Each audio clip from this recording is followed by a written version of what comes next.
Pemirsa, dua anggota Dewan Perwakilan Rakyat Daerah Kabupaten Oku resmi dilantik dan diambil sumpah sebagai pengganti antar waktu, yakni Mariono dari PDI Perjuangan dan Siti Insyofiah dari PKB yang menjadi perempuan kedua duduk di Dewan Oku.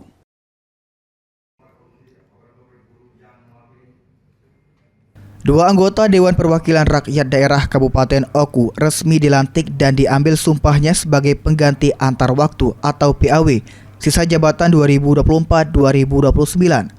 Prosesi pelantikan berlangsung di gedung DPRD Oku.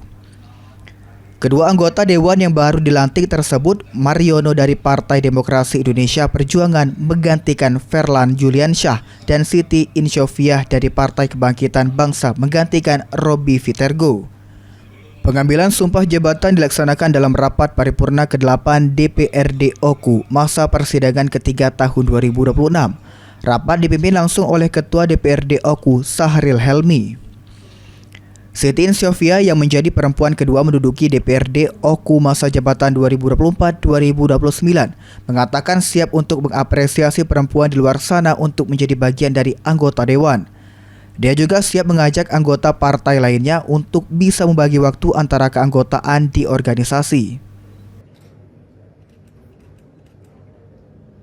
Kami usahakan agar gender perempuan bertambah, makanya memenuhi sesuai yang diaturkan aturan yang ada di kantor dewan. Terima kasih. Jadi kami sebisa mungkin membagi waktu untuk cara bisa mengajak kader-kader yang bisa masuk, terutama kader perempuan.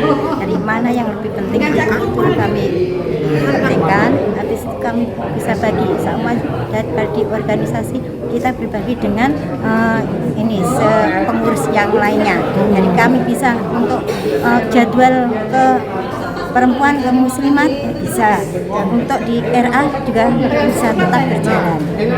Keseimbangan itu perlu diatur. Turut hadir dalam pelantikan Wakil Bupati Oku, Marjito Bahri, Wakil DPRD Oku, Rudi Hartono, Sekda Oku, Alfa Elan dan jajaran Forkopimda Oku. Yunin Yuniki, PAL TV.